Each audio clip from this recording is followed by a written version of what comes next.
Tom Campbell here. If you find something of significant value in our videos, please consider supporting their production through our Patreon account or through a one-time donation. The links are in the description below. Thank you and enjoy the video. Good afternoon, Tom. Thank you for being here for Tom Campbell Answers Your Questions. We're going to tackle some of the MBT forum questions we haven't gotten to recently. From Whitcomb from the MBT forum, where are the adults in this PMR? Before COVID-19 disrupted my normal activities in my city, I would regularly see groups of young children being escorted through the city. I was struck by the high ratio of adults to children and the elaborate precautions the adults took to see that children came to no harm. Tom, I've heard you say that this PMR is comparable to a daycare center or preschool for young children. If so, where are the adults, the individuals of much lower entropy who can supervise the development of higher entropy beings? The ratio of highly developed beings to less developed ones seems much smaller than the ratio of adults to children in the preschool groups I've observed. How then are we being provided with adult supervision? Okay. There's a lot of kind of issues to talk about there. One is we give adult supervision to children because their own experience base is so small that they are unable to make good choices on their own. There's a lot of things that they just cannot choose. They may run out into the street to catch a ball without ever thinking about there may be a car in the street that would run them over, because they don't live with a big picture in mind. They only have what's in the moment in mind. So as a child grows up, their experience fills out and they become aware of things like cars in the street. And as they grow up, they can then take over making most of their own choices.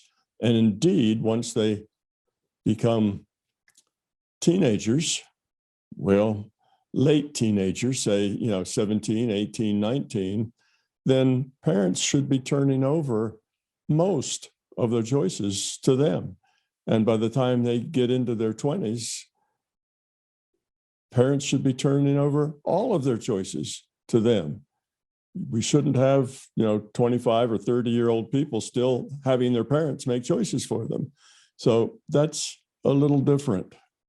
When we talk about here in consciousness, and I say that our level of our growth level, we're here in a school. That's how the metaphor, comes in of preschool or kindergarten kids, is that this is a schoolhouse for consciousness learning to lower its entropy, to evolve the quality of its consciousness. But once you're an adult human being, okay, now not adult consciousness necessarily in that sense, but once you become an adult human being, you are grown up enough to make your own choices. You have free will, and nobody should be making your choices for you. When you're a small child, your parents make a lot of choices for you because you're not capable of making those. So a parent overrides your free will and says, no, you cannot play in the street. And if you persist to try to play in the street, the parent will put a lock and a gate and a fence so that it keeps you safe, because you cannot keep yourself safe. You see, so parents routinely override their children's free will because the children are not yet mature enough to make those choices. But that's not the same thing here with consciousness growing up. You cannot grow up. You cannot evolve if there's somebody else making your free will choices. You see, the way you evolve is by making those choices. And the feedback you get is that when you make good choices, you're happy, things work, life is good. When you make poor choices, you're unhappy. Life is a struggle. Everything is difficult. You tend to be negative. When you make poor choices, you tend to be positive as you make good choices. So the very point of it is that as an adult, you have enough experience to make your own free will choices. But that doesn't mean you're still not walking around with a 5-year-old's or a 3-year-old's view of low entropy consciousness, or a 3 or 4-year-old's expression of low entropy consciousness. So they're just two different things. One, I'm talking about learning how to grow up and raising the quality of your consciousness. And the other, we're talking about children who cannot make their free will choices because they don't have enough experience, enough maturity to do that yet. But now we have, let's talk about another aspect of that. A measure of maturity is how self-centered a person is. When you come here as a child, you're very self-centered. It's all about you. It's you and a very large, out of control world, and you're just a very small person in it. And you tend to be self-centered because you're at the center of your universe. So children are naturally self-centered. That's as they should be. There's nothing wrong with that. It's not that that's a fault that children have. Children being self-centered is entirely natural. But as one matures, one gets rid of that self-centeredness. It changes from being just about self to being about other. But there's lots of people who are old enough to make their own free will choices, say 30, 40, 50, 60, 70, 80, 90, 100, lots of people who are plenty old and still are very self-centered. So you see, you can be old and adult and still be very childish in many ways. And the self-centeredness is just one of those ways. So it's not a one-size-fits-all kind of an idea. We're here to evolve the quality of our consciousness by making those choices, and we have to be left to our own, to our own quality when we make those choices. Otherwise, we can't learn anything. If an adult comes in and says, oh, no, that wasn't a good choice, don't do that. No, you can't do this. That's not a good choice. That we never learn anything. You can't. But we're old enough to make those choices ourselves. And it's our responsibility to make an effort to make good choices rather than bad ones. So we have the ability to make good choices. We just don't choose to. It's within our potential to make good choices. We just haven't developed that potential yet. So it's a different thing. Now, to answer your question, like where are all the adults, from a different viewpoint, it's true that what we would call a low entropy consciousness is obviously not in the majority here. Mostly we have higher entropy consciousness here. That's why I call it a daycare or a kindergarten as far as consciousness evolution goes. Okay, so we don't want to mix these metaphors up too much. But there are a lot of high quality conscious people around. And they are literally everywhere. They are around, but they are in a minority. Not even a really large minority, but a small to middle-sized minority. They don't necessarily make a splash, and you don't necessarily notice them, but they're the people who smile a lot. They're the people who always have something nice to say. They're the people you just feel good when you're around them. They're the people who do not spend all of their time complaining and negative. Oh no, oh whoa. They basically are positive, happy, caring, helpful, cooperative people. And it's not like there's only one per million people or something. They're around. Everybody runs into people like that. Just nice, pleasant, positive, helpful people. Well, those are the adults from the consciousness viewpoint. As far as consciousness evolution goes, those are the adults here. And they mostly lead by example, not by telling the rest of us what to do. You see, if they told us what to do, then they wouldn't be helping us. They'd be enablers of our bad behavior. They'd make it difficult for us to grow up because we're old enough to make our own choices. We're old enough to be responsible for our choices. So where are they? They're around. Yeah, a small to midland minority, but they're around. And wisely, they let you be who you are. They don't try to push you or instruct you or lecture you. They just let you be because they know that they're the only person they can change. They can't change other people. All they can do is lead by example. Because as soon as you tell somebody, you know, you're doing it wrong, you need to change. Well, that's unhelpful advice. Now, if it's your 3-year-old who wants to play in the street, well, that's different. You put up a fence and you lock the gate because that keeps them safe. See, they're not yet responsible for those kinds of choices. When you pass 18, 19, 20, you are responsible for your choices as far as your quality of consciousness choices. Whether you make good choices or not is your responsibility. And blaming it on other people. Oh, I'm only angry because Susie said this. You know, blame it on Susie because you make poor choices. Well, that doesn't work. It works for 3-year-olds. That's okay. Everybody smiles and lets it go by. But for 30-year-olds or 50-year-olds, that doesn't cut it. You have to be responsible for your own choices. So that's the difference. Your viewpoint of it was just a little simple in the sense that it had a one size, you were taking my metaphor of this being a school and then relating that, making it same as the metaphor for human young children with a bunch of adults looking after them, making their choices for them. And the two just don't match. Those two metaphors are different. And we wouldn't want the larger conscious system or low entropy consciousness making our choices for us and like we were little children, because that would not be helpful. Just make us angry, make us worse. Thank you for answering that, Tom. Our next question, also, of course, from the MBT forum, is from Wanderer.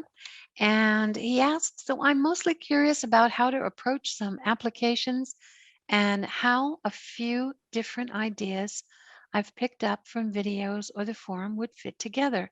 In MBT, I hear the terms just experience, but I get the idea that this is not being completely passive and not participating with that experience. I also think that part of the growth process is working to shifting from simply intellectually participating to doing so from the being level. And in any of these things, always moving these interactions in a positive direction in some way or a general sense. Would this sort of analysis or integration of these things be at a high level in tune with the philosophy of MBT at all? Is there anything I'm not understanding correctly in these ideas? No, I think you've got it just right. You do indeed have to go out and embrace reality. You have to participate in it. You have to connect with people. If sometimes people hear the word detachment. You need to be detached. Well, that doesn't mean that you float above the fray and just, look down intellectually at all the poor little people who are in the mess, the unwashed masses, and feel superior. That's not what detachment is all about. When people say that you need to be detached in your choices, what they mean is you need to be detached from your ego. You need to be detached from your fear and from your beliefs. Those are the things that color you and that what get in the way of your ability to make good choices. So you need to let those things go. But you don't need to be detached from life. Matter of fact, you need to be just the opposite. You need to embrace life and experience all of it. It's not, this is not an intellectual exercise. Growing up cannot be done by thinking about it. It has to be done by experiencing it, by being it, by doing it, by making mistakes and learning from them. That's how we learn. We look at a choice, we study it, we think about it, then we make that choice, and then we look back at what the ramifications of that choice is and see, was that good or not so good? And we learn from it. That's how we grow. So never be afraid to make a poor choice. Oh, you should not feel bad about having made a poor choice.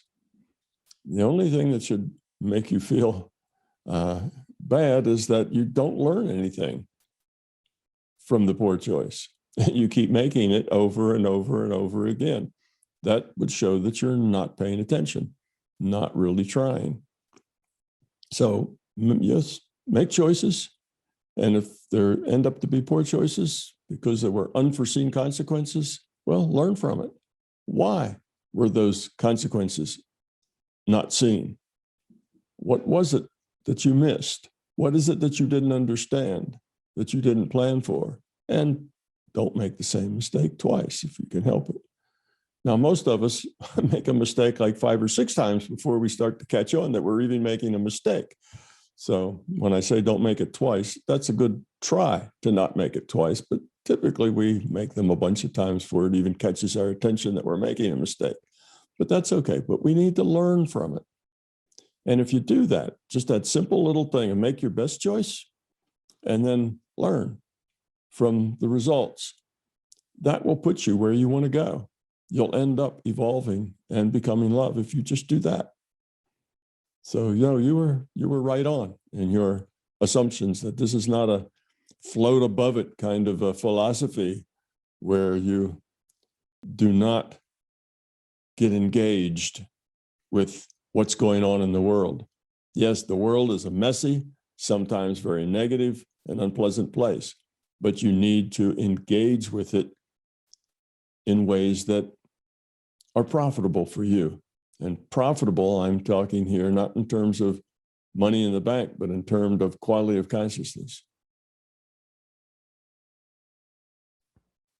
All right, thank you, Tom. On to our next question from Sandy from the MBT Forum. My question for Fireside Chat is on lucid dreams. I've had many lucid dreams myself.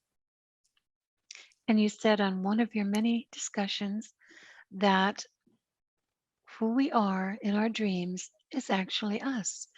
On our being level, it's who we are at source.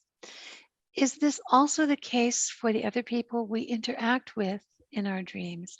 Are they also interacting from where they are at, from their being level too? I absolutely love my big toe. It's the only thing that makes total sense to me, and I fully relate to it so much from my own experience. Well, now, lucid dreams are a little different than regular dreams. A normal dream, you indeed are exactly who you are. The choices you make in a normal dream are straight from the being level.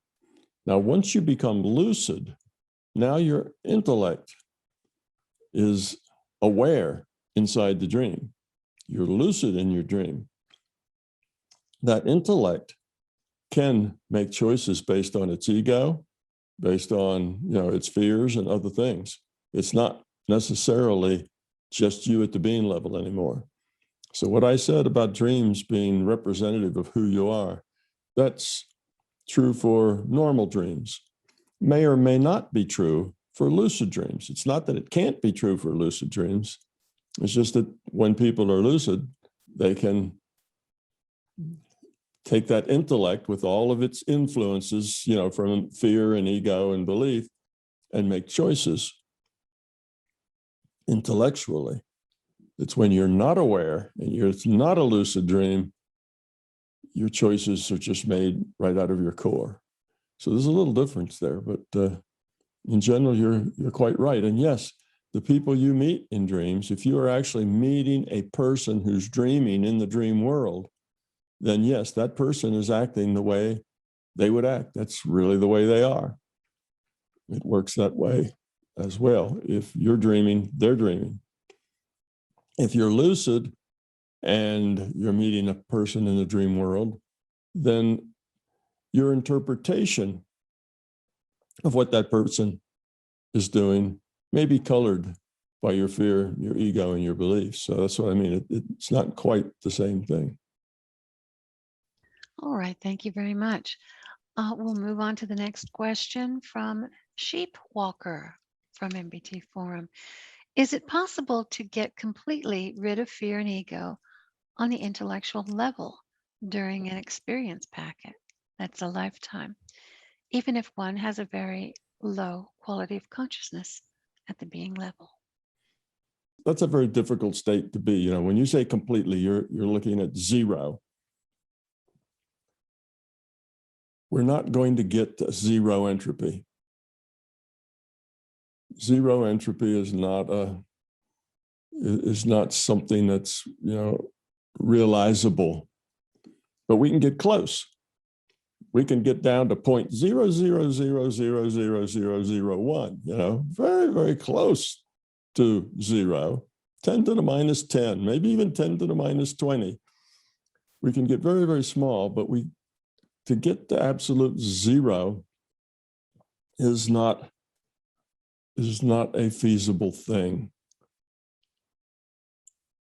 So we don't get rid of it. We think of as fear. If we have fear, then our entropy is not zero. So that would say that there's always maybe a little trickle, but it's not like that person is a fearful person. If their entropy is exceedingly low, that fear is probably something that is, well, maybe they're afraid of saying the wrong thing, or maybe they're afraid of hurting other people's feelings. The fear may not be a fear of themselves being inadequate or something like that. That may have been dealt with. So there's fears of all colors. There's some that are really dark black fears, and there's some that are gray fears, and there's some that are just a little off-white fears. There's different sorts of fear. And indeed, if you're too afraid of what people think or of offending people, then you won't be honest. You're not authentic. You're gaming the system. You're trying to pretend to be a certain way because that's what other people expect. And you're not, so you're creating issues there. But so we're talking probably about details. In general, if you get to a point where your entropy is very low, then you are a very happy, wise, and smiling person. Okay, so we just talk about low entropy as opposed to the high entropy that is normal here, not necessarily zero entropy. So I'm not sure you ever will get to zero entropy. And the instant you stop working on reducing your entropy will begin to grow. Entropy just happens. So if you put no effort into reducing it, it tends to start to increase. So that always requires some input on your part. It's not a thing like you get your entropy very, very low and then you can just quit. You don't have to do anything anymore. You don't have to pay attention. You don't have to focus. You don't have to think about what you're doing and saying or why. You don't have to worry about making the right choice. You get to the point where you're now just drifting, your entropy is going to start to increase. Maybe very, very slowly, maybe only a little bit, but it will start to increase until you start paying attention again. Start paying attention not only to yourself, but to other people and how you're interacting with those people and being aware of it, and being aware of why you ask the questions you do or say the things you say. In other words, being mindful. You have to be very aware and very mindful all the time. So zero entropy is not something necessarily that we shoot for. It's low entropy is where we're going.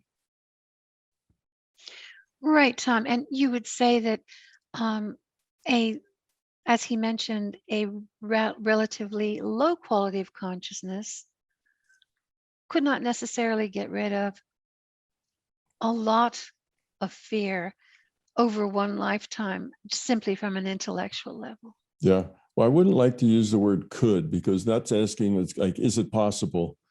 But it doesn't happen often. It would be an extremely rare for somebody to make a huge jump in entropy, actually in either direction. Entropy is something that takes a while to decay. It takes a while to grow. So people in general do not take great leaps. Occasionally an aha moment will come and suddenly things will clear, and you kind of get to a whole new viewpoint, a new perspective. But it's not like that was really a leap from a very high entropy place. You were real close to that already. It's just all the pieces hadn't quite made sense yet. So you were very close. And then, all that last piece falls in, and now the puzzle becomes whole.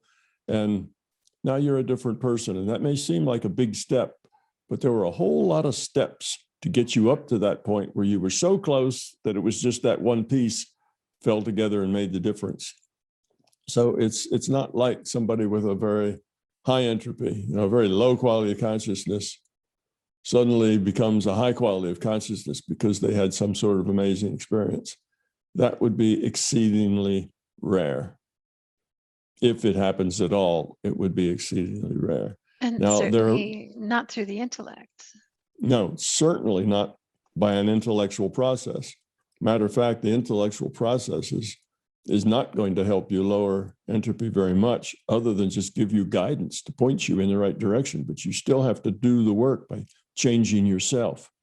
So all the intellect can do is kind of convince you that you should move in a certain direction, but you still have to do it and make the choices. All that happens at the being level. The growth happens at the being level, not at the intellectual level. All right, Tom, we're moving on to the next question, and that's from Bryn. I think it is Bryn, by also from the MBT forum. I love learning. I'm always reading books and listening to podcasts and education videos, but I have a big problem sticking with projects. I get very excited with a new idea or project, and I become extremely focused on that project for a few weeks. But after a while, I always lose interest and move on to something else. A quick fix I have found over the last few years is to not get absorbed by any project and just live my everyday life. Family work, and etc. And that's brought me peace. But recently, noticing all that's going on in the world and sensing some negative forces at work, I want to get back into the game and try to help do my bit to share love. But I'm coming up with the same focus problem again. So have you got any advice on how to overcome this shiny object syndrome, as you seem to have an incredible ability to stick to your projects? Well, it would be interesting to know exactly why your attention span is short when it comes to projects like that. There's a reason for that. Obviously, you get there, and there's some part of you that wants to stop, some part of you that doesn't want to continue down that path. And there's another part of you that wants to go forward and continue down that path. And sounds like you've got a little war going on inside you, two different viewpoints. Probably there's a fear gets triggered as you get a certain, involvement in a project, and a fear will pop up. I don't know exactly what that fear would be, but it could be, a fear of not being successful at the project, or something like that. I don't know. Or just a feeling of inadequacy that you get to a certain point and think like, well, who do I think I am that I can do all this, or I can I can make this difference or do this thing. And then you start to lose confidence. I don't know. These are just guesses that come to my mind. So there is something there. So I would say try to look at that something and find out what it is. What is that fear that snags you as you start that what is it makes you feel inadequate or like you shouldn't go on or like there's a problem? What is it that you're afraid of that makes you turn around? And that would be the thing for you to work on then. So it's not something that just happens out of the clear blue sky. There's a reason why this pattern has evolved with you. So look for that reason. Almost certainly there's a fear at the bottom of it, and find out what that fear is. And you probably can just go back, if you get in a meditation state, just go back in time with the last 3 or 4 of those projects that you started and then didn't follow through on. How did you feel? What were your feelings right about the time where you went from being enthusiastic to not really being enthusiastic? What was the feelings that you had? Because it's in a feeling space, not an intellectual space, is where you're going to find the answer. So I would suggest you do that. Otherwise, you could force yourself to hang in there and stay with it, but that would just make that fear worse. So if you can't find the fear just with introspection, the next time you get involved in something, work it. And when you feel like you're ready to quit and try something else, force yourself to go on and continue to work it. Push yourself. And that fear should get bigger and easier to see and easier to find. And then push yourself a little more. And that fear ought to pop right out and look you in the eye at that point. And it should be obvious what it is. So that would be another way to find it rather than just do introspection. So I think that will probably solve your problem. Once you understand that fear and get rid of it, then you won't have that problem. Who knows? Maybe you take on tasks because of the way you see yourself as far as in completing the task, what you're going to get out of it, what the endpoint's going to be. And maybe you see yourself in, getting some sort of reward or thanks or appreciation or glory or whatever it is. And then when you get there, you realize that the appreciation and the glory isn't really something you're that interested in. Who knows? There could be 10 or 20 different things that would lead you to this kind of a pattern.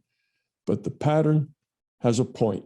The pattern is that way because of a reason, and most certainly that reason is a fear, one end or the other. So look for it, find it, get rid of it, and the pattern will stop. All right. Thank you, Tom. I know he emphasized that he has a problem focusing, and it's been easier for him to just live his everyday life and, with focusing on family and work and things like that, which is a good approach. And he mentioned the phrase "a quick fix." I know your work is not anything to do with a quick fix. It's very hard work, and it's very it's focusing every day for months and months and years. So that might be some of the things too. But he goes on. Just living your best life and doing, interacting with your family and your job and doing the things you need to do. That's a good life to live, as long as you're not going through it like a zombie, on automatic. If you're really paying attention to what you're doing and why you're doing it, and pay attention to your choices and so on, that's not a bad path to follow. That is a very, very rich path to follow. The problem that sometimes people get into is they get into a rut, and that rut turns them into a zombie, and they're not paying attention to what they do, why they do it, how they do it, who's affected. They just going through the motions, and then they get kind of bored, like they need more in their life. Well, they could find more in their life just by focusing more in what they're doing, on the relationships and the connections and the interactions that are right in front of them in their daily life, rather than putting all that on automatic and then dreaming of something bigger, more profound. You can find all the, profundity that you need right in front of you in your everyday life. But you have to connect to it. You have to live it. You have to be, aware of all the details and all the interactions and how others connect to you and how what you do affects them and how what they do affects you. And awareness of all of that will spur a lot of growth. And that can be as profound as anything else. Yes, thank you, Tom. Bryn also has another question, and this is to do with the worries of a 10-year-old. My son, who is 10, is extremely sensitive and very left brain and always asking questions and constantly worrying about everything. Because of this, he tends to get picked on at school. I've heard you talk about your own son in the past, and perhaps he's similar. Here are some examples. If I joke and say I'm getting old, he'll tear up and worry about me dying. He worries about death a lot. If I say to him that one day when he grows up, he probably won't want to live with us, he'll start crying. Every night that he has homework to do or has to take a shower, he will be right on the verge of tears. It's as if his emotions are extreme. Would you have any tips on how to help him control his emotions? And as a parent, how to help him as best as possible? Well, yes, my son was somewhat like that.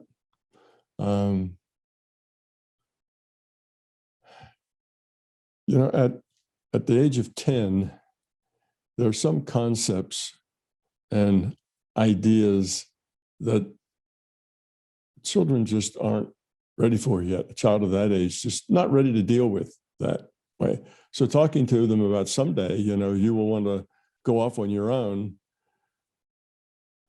is not something maybe that he's really ready to deal with at this point.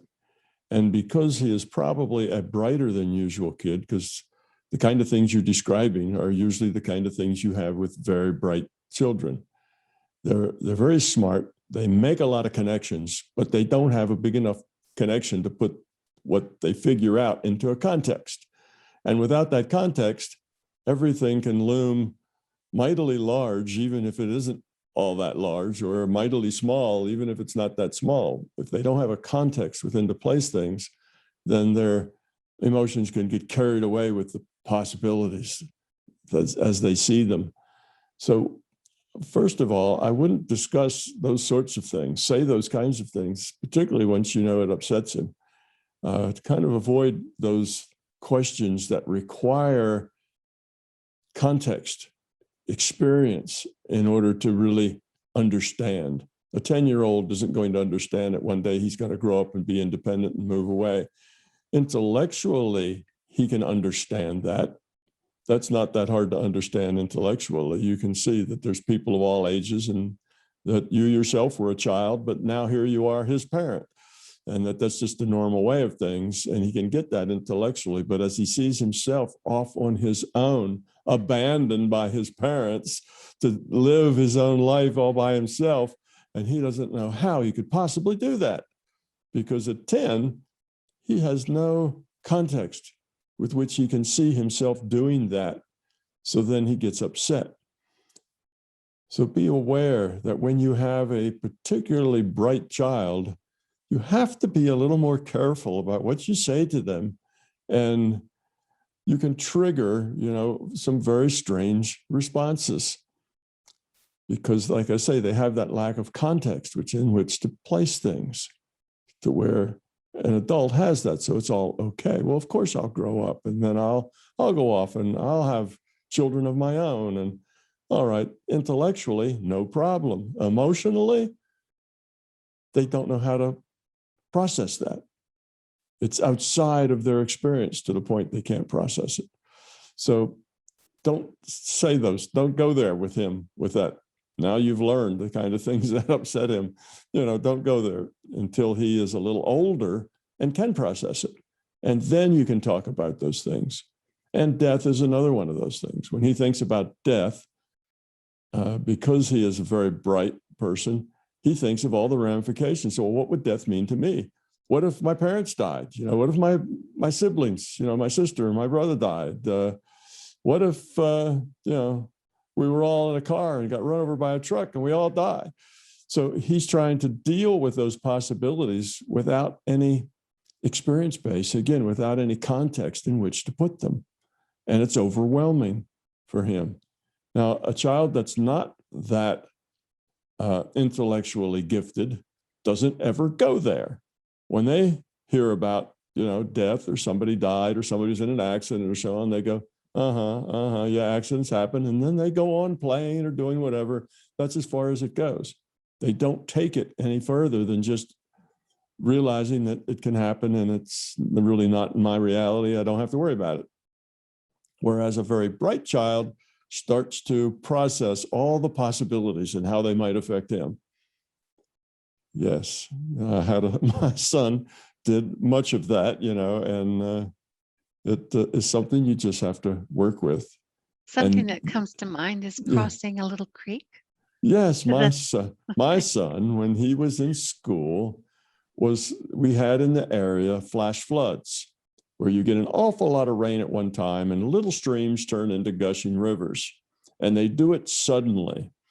And some people, of course, their cars were swept away, where they went across bridges and they shouldn't have done that because the bridge was just slightly covered with water. They figured they could get across, but it didn't work out. So it does kill people and it does make the news and so on. So because it made the news and it was a big deal, the teacher decided it would be good to talk about it. And she told all the children about how dangerous it is to be around small streams when there's been a lot of rain, because they could instantly turn into huge rushing torrents that could be deadly. Well, my son paid attention. He brought all that in, and one day, one sunny afternoon, where the sky was blue with few clouds, we were out walking in the woods, and he came to this little stream, and the little stream was something that even a 5-year-old could jump over. It was maybe a ½ inch deep, maybe 10 inches across, something like that, just a little stream. And he got to that stream and he stopped. And he says, no, I can't go across that stream, because he knew that any second a roaring torrent of water was going to come flying down that stream and whisk him away and everybody else. So he was terrified to take that step across the stream. Well, he was a bright little kid, and he had taken in the information and figured out all the possibilities and set up in his own mind that, he would be very careful when it came to little streams, particularly in the woods that could become big streams very quickly. So that comes from overthinking a problem, and bright children tend to do that a lot. So yes, my son once refused to get out of the back of the car because we were parked next to a woodsy area. And he thought that if he got out of the car, raccoons would get him. Why did he think that? The day before, raccoons were on the deck of our house. And I brought the children down and pointed out the raccoons. And to help keep the children safe, I said, now raccoons are wild. I know they look fluffy and they look sweet, but don't go out and try to grab them or interact with them, because, you'll get bitten. They're wild animals. Well, my very, very bright son, the next day is in the back of the car and it's dark and he has to get out on the side where the woods are. And he said, no way he was going to get out that car, because the raccoons would get him. So anyway, yes, these little things are fun. And, you deal with them as best you can. You try to deal, because it's real terror that they're feeling. Yeah. You can't laugh at them or tell them that they're foolish. That would be a very wrong thing to do. You have to work with them. So you try to avoid those situations. And, my explanation should have continued to say, well, they just live in the woods, and unless you corner them, they're not going to hurt you. They'll run away. They don't want to interact with you and will stay away from you. So they won't bother you unless you bother them. And I didn't say that. So he didn't have that little piece of information to help his process. So it sounds like you have one much like mine, and they will outgrow all of that. Don't worry. They will outgrow all of it just fine. But it's the, when you have particularly bright children, it's harder to raise them. You have to think a little deeper about what you say to them and how they take it. So I wouldn't talk about death. I wouldn't talk about, raccoons that might bite you. I wouldn't talk about things like that to your child until he's a little older. Or if you do talk about it in ways that are non-threatening. Just talk about it enough that they kind of get the idea without extrapolating further in their little minds about what it could all mean. And then as they get older, you can tell them more. And as they get older, you can tell them a little more. And eventually they'll grow up and be adults and be able to deal with everything just fine because they'll have the context to do it. So, yes. And Tom, as far as coping with it at school, I wish it could be that simple that you'd have advice for it. But kids that age will criticize anyone for any number of things. And it's, I guess, something they have to deal with. Yeah. Well, if your child gets criticized at school or gets, picked on, you should tell that child how wonderful they are and, how well they're developing and build up their confidence, because other children picking on them is something that tears down their confidence and tears down their self-esteem. You can't control those other children. Their parents can't control them either. Children are very self-centered. That's just the way they come. And they're going to say whatever they think, and they're going to not be, using any tact or caring. They're just going to blurt things out. And sometimes they're going to be mean things. So it's going to be like that. And the child needs to deal with his environment being like that because he is different. But let him know that he's different in a good way. He's different in a very positive way, and that he should not take to heart what those children say. He should, what do they say? Take that with a grain of salt, brush it off. It's just not important. It's about them. It's not about him. They say those things because they are the way they are, their lack of understanding, and it doesn't mean anything at all negative about him. So he'll figure that out. When they're really bright, they'll be able to understand that kind of thing. So you need to be particularly careful about his self-esteem not being trashed by his environment, that outside environment. And you keep that self-esteem healthy and explain to him why people say unpleasant things, why people criticize, and why people sometimes act nasty. It's not about him. It's about them, their fears, their needs, their, feeling small and inadequate makes them act more bullyish. They're trying to make up for their own problems. So once he realizes that it's them and not him, he'll learn to deal with it in a good way.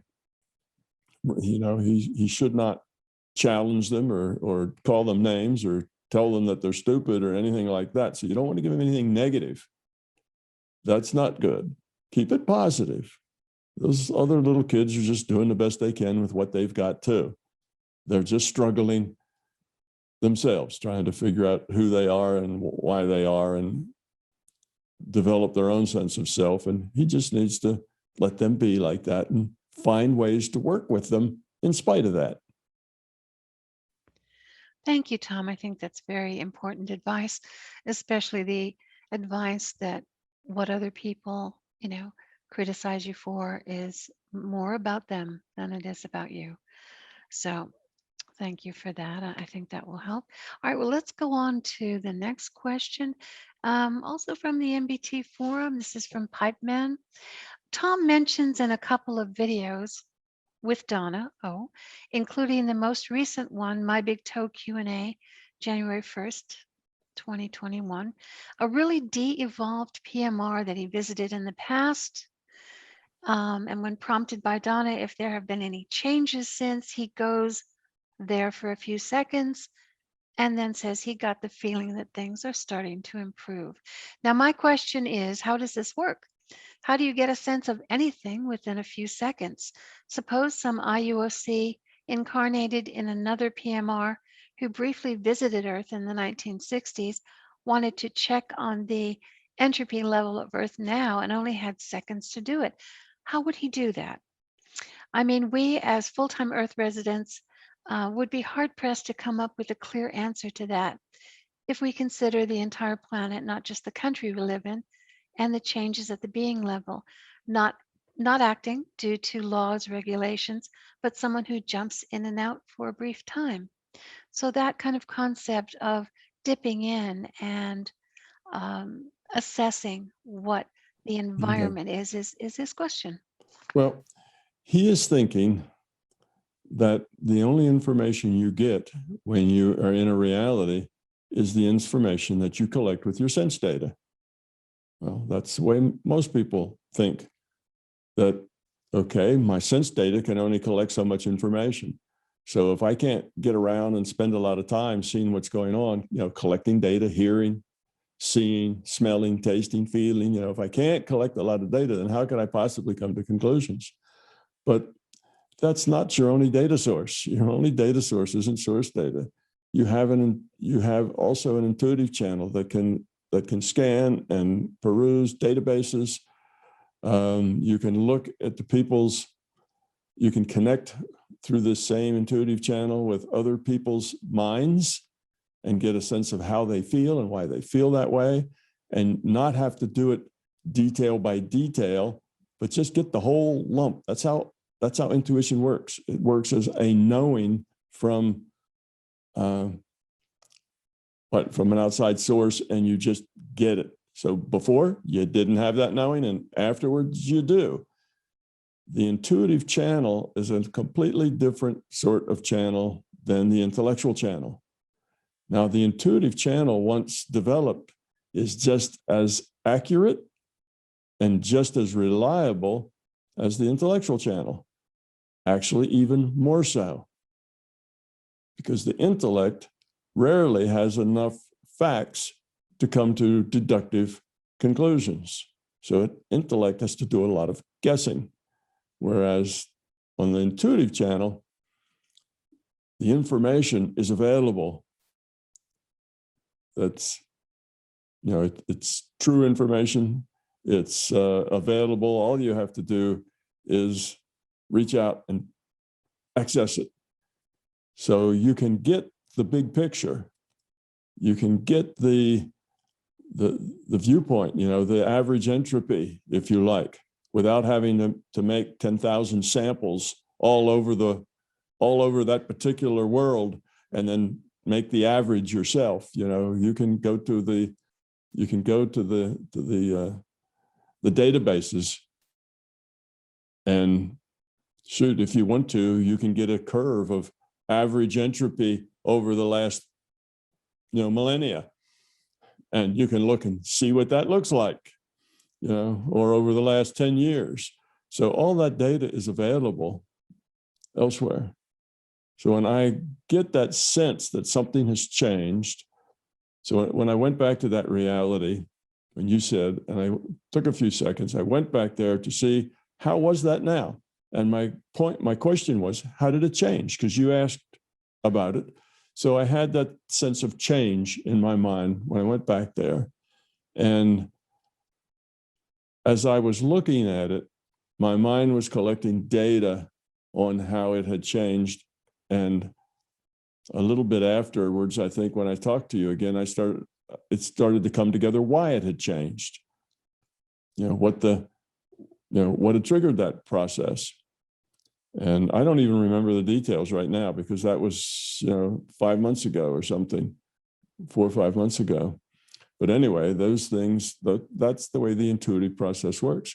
And unless you make an effort to remember it, you don't necessarily remember all the information that you get intuitively, because the intuitive side isn't like the intellectual side. The intellectual side remembers everything, usually remembers all the details of any experience. They're in there. It collects and stores. The intuitive side is just a data dump. It doesn't, it doesn't even collect. It just gets the data dump and gets the knowing, and it's there. And unless you make an effort, it doesn't stick. If you don't really think about it and you just use that piece of data and then toss it away, you probably won't even remember it the next day.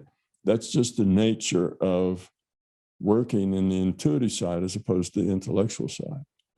Now, if your intuitive side is not well developed, which almost everybody in our culture has a very poorly developed intuitive side, we just don't spend any time on that. We spend oodles of time developing our intellectual side, years and years and years of study and practice, but we spend almost no time developing our intuitive side. Matter of fact, a large part of our culture probably would even deny that there is such a thing as an intuition, that's just a hallucination, that we have an intuition. So that's not only not developed, it's even denied. So if you don't have a well-developed intuitive side, then your intuition seems very ratty. Like sometimes it's right on and sometimes it's totally wrong. It's totally unreliable. You just can't tell. It's a hunch, it's a guess, and they're as wrong as often as they're right. So you don't really pay much attention to something like that. So we kind of throw that away in our culture. We don't work with it. We just toss it out as an unreliable thing, even if it exists at all. But it doesn't have to be that way. If you didn't take the effort to develop your intellect would be the same way. It would be nearly useless. You wouldn't be able to think your way out of a wet sack if you didn't educate yourself and learn things and be able to tell facts from opinions. If you didn't exercise that intellect, it would be like that too. It would be as wrong as much as it was right and would be almost useless. But we work on that intellect side and we totally ignore that intuitive side, which is unfortunate because that puts us out of balance. And not being in that balance is what causes a lot of our misery and miscommunications and lack of understanding and self-centeredness. We're self-centered because we're this little piece of intellect, stuck in an avatar, and that intellect doesn't understand most of what's going on around it. And why? Because all of that you can only get from the intuitive side. I mean, the intellectual side can see and sense what's going on, but why is it going on? What are the dynamics that are pushing things? That's all available over on the intuitive side. And like I say, it's as reliable and as accurate, more reliable actually and accurate than the intellectual side is. So. Well, thank you very much, Tom. That hopefully answered his question. It is a data stream as you see all information, and you can set that up in a few seconds by tapping into what was it at this time and what is it now, and see a little graph, and there it is in a chunk of information. I think the actual process I went through at that time was to go find some people I knew who were there.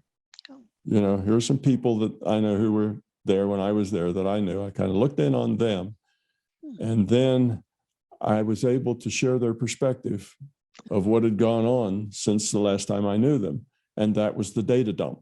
So that's kind of the tool, that's just a tool. It's not necessary. It's just the tool I used at the time was to connect and then go through their understanding, kind of tap into their experience, becomes your experience. And you get the data download, and then that's how that works. It's all very interesting. Thank you very much. And I hope that answered your question and all of your questions. Thank you for submitting them. Thanks, Tom. Oh, thank you, Donna. It's been fun, as usual. Tom Campbell here. I and MBT Events hope you liked this video. We now have well over 1,000 hours of free video on this user-friendly, ad-free YouTube channel. Though these videos are free to our viewers, they represent many thousands of hours in production and editing, and many thousands of dollars invested in video and audio equipment, along with the required computers and software to store and process the raw video into finished products. So far, all of this content has been funded directly out of our own pockets. Be assured, we will always continue to do what we can. It's our life, our purpose, a labor of love that we will continue to pursue as best we can. However, those pockets are not as deep as they used to be. Thus, we are now seeking to augment our resources with support from our viewers. If you find something of significant value in our videos, please consider supporting their production through our newly created Patreon account or through a one-time donation. The links are in the description below. Thank you.